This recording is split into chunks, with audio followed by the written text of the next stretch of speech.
Hello friends, today we are going to discuss forces between multiple charge.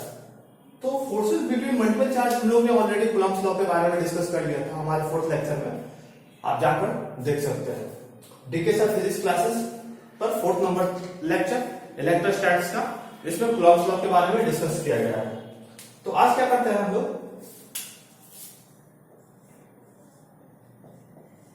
Forces between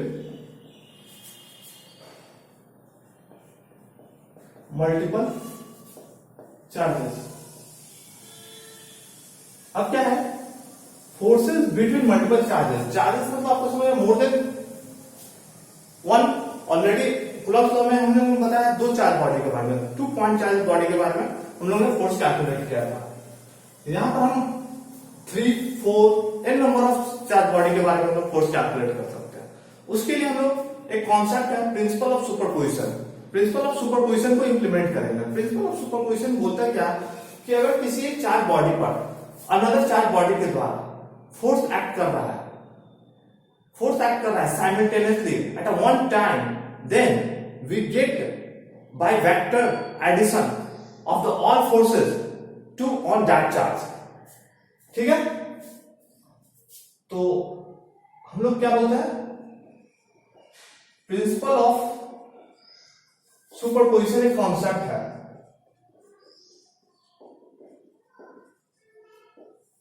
क्या है,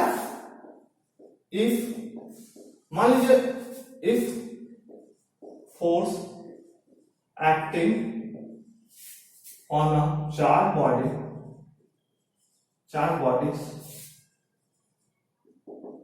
मान लीजिए हम लोग ने n number of charge body लिया। Force acting on a charge body मान लीजिए Q1 है by other Q2, Q3, Qn at a one time, then we get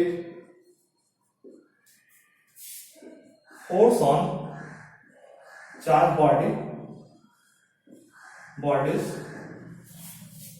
one मतलब Q1, force on charge body Q1 by vector addition of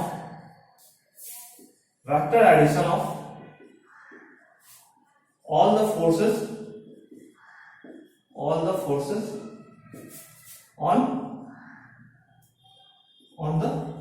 charge bodies Q1। मतलब क्या होगा, if force acting on a charge bodies Q1 by other Q2 से Qn तक करता है at a one time, एक समय में ये सभी एक्ट करते हैं, then we get force on a charge body Q1 by vector addition of all the forces on the charge body Q1।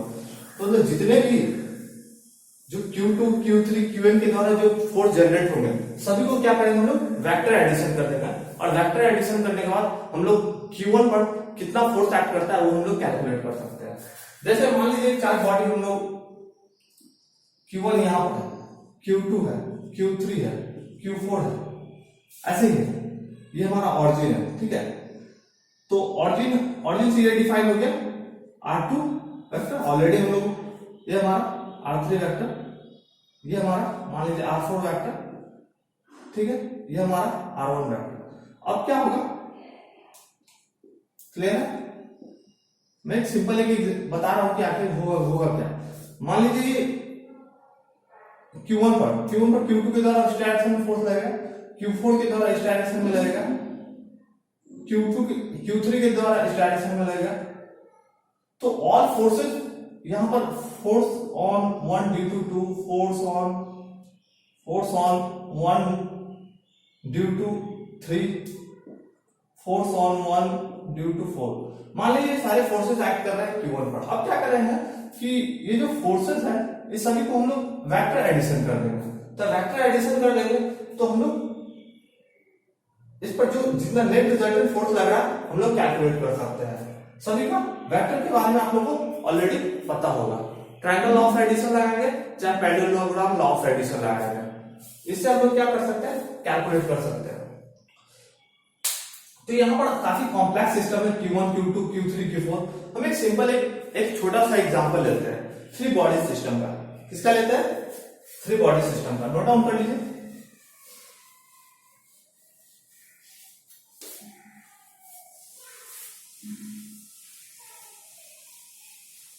Three body system में होता क्या है कि हम लोग थ्री चार्ज बॉडी सिस्टम लेंगे, three charge Q1 Q2 Q3, ठीक है।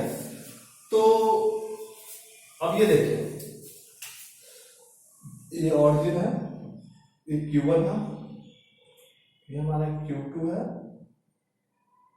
ये Q3 है, ठीक है। ये हमारा Q1 है, Q2 है, Q3 है। तो ऑरिजिन है, ऑरिजिन से हम इसको जोड़ेंगे, ये हमारा R1 वेक्टर होगा। ऑरिजिन से ये चार्ज नंबर 2 को जोड़ेंगे, R2 वेक्टर होगा। ऑरिजिन से ये चार्ज नंबर 3 को जोड़ेंगे, R3 वेक्टर होगा, ठीक है। अगर मान लीजिए हमको थर्ड नंबर चार्ज पर निकालना है, थर्ड नंबर चार्ज बॉडीज को हमको कैलकुलेट करना है, तो कैसे करेंगे?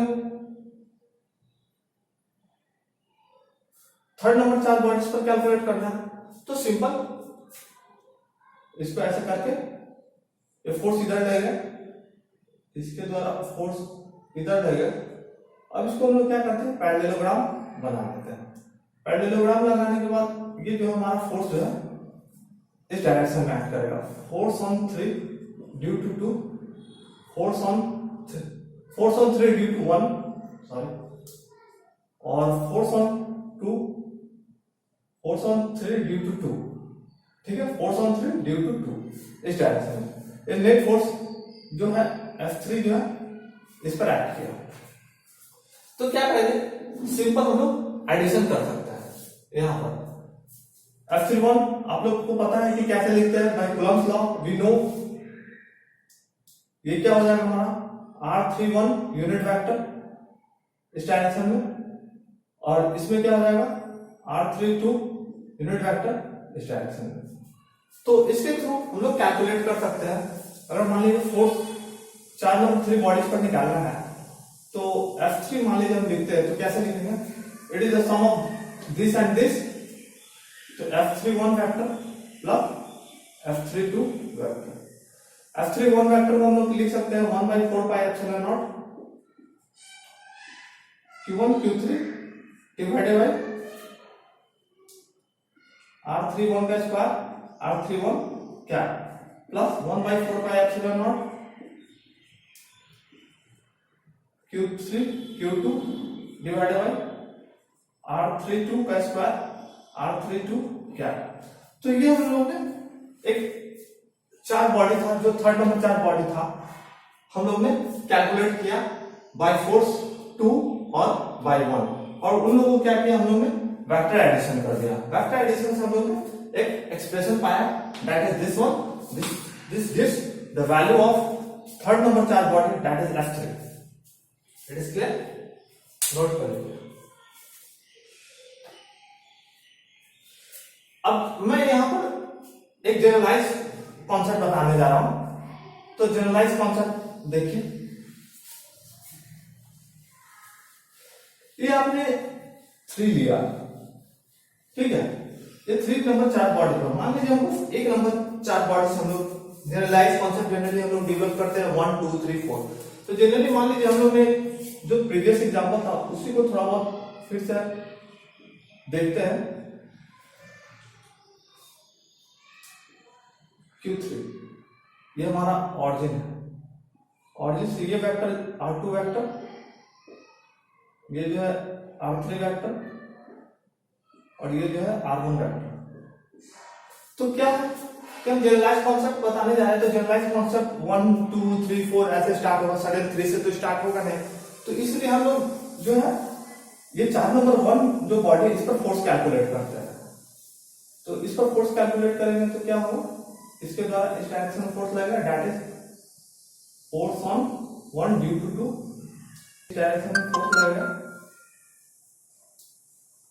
फोर्स ऑन 1 ड्यू टू 3, ठीक है।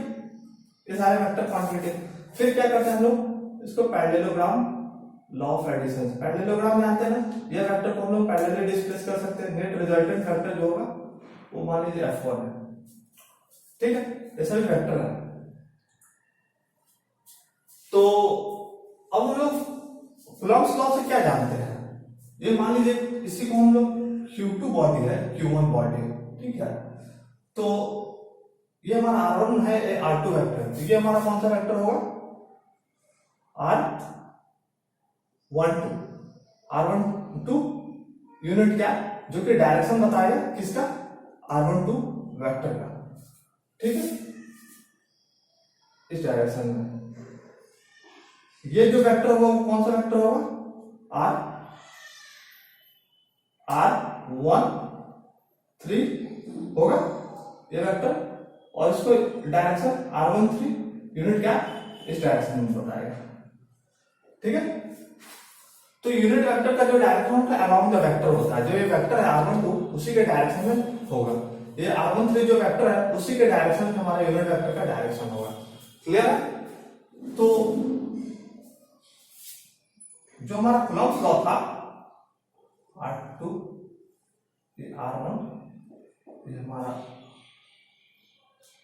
R12 वेक्टर, तो हम लोग ने फोर्स कैलकुलेट किया था, force on 1 due to 2 equal to 1/4 pi epsilon naught Q1 Q2 divided by R12 का स्क्वायर R12 यूनिट क्या, ये कैलकुलेट किया था कूलॉम्स लॉ का एप्लीकेशन, ठीक है। यहां पर Q1 Q2 के द्वारा जो फोर्स निकला F12 का वैल्यू ये हो गया, क्लियर। अब मैं क्या करता हूं, ये Q1 और Q3 को लेता हूं, तो Q1 Q3 लेते हैं, तो क्या है F13 के जगह हम लोग क्या लिख सकते हैं, F13 vector is 1/4 pi epsilon naught Q1 Q3 R13 का स्क्वायर R13 यूनिट क्या, ये जो हो गया F13 हो गया।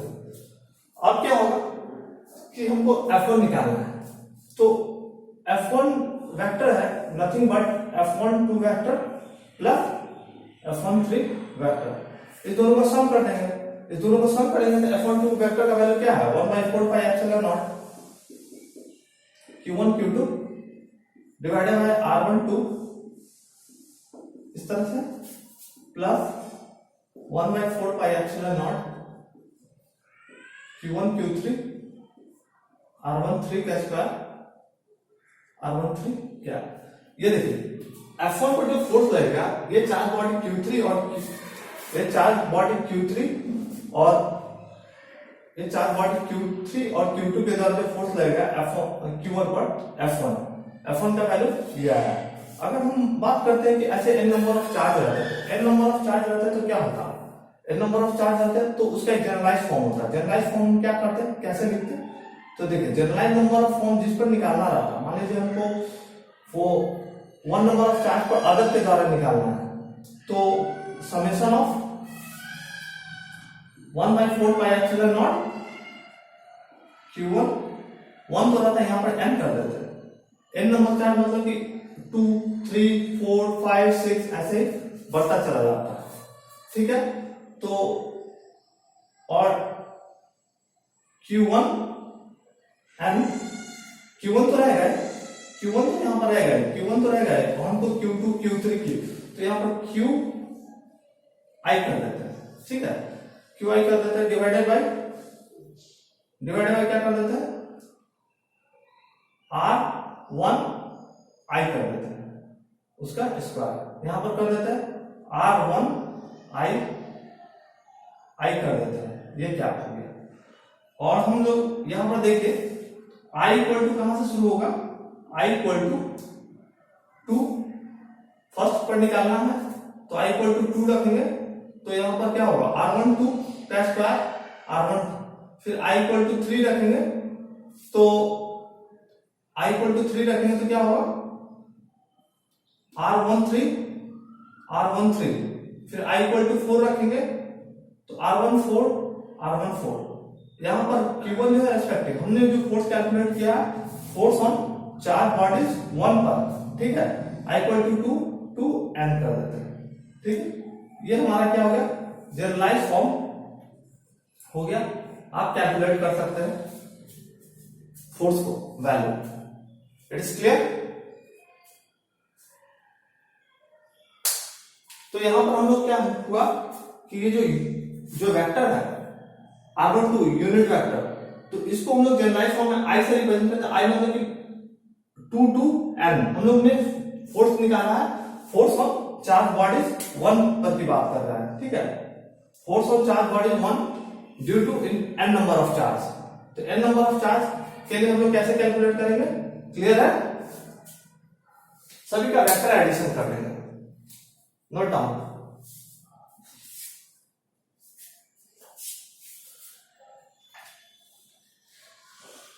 इस तरह से हम लोग forces between any multiple charges जो है हम लोग कैलकुलेट कर सकते हैं।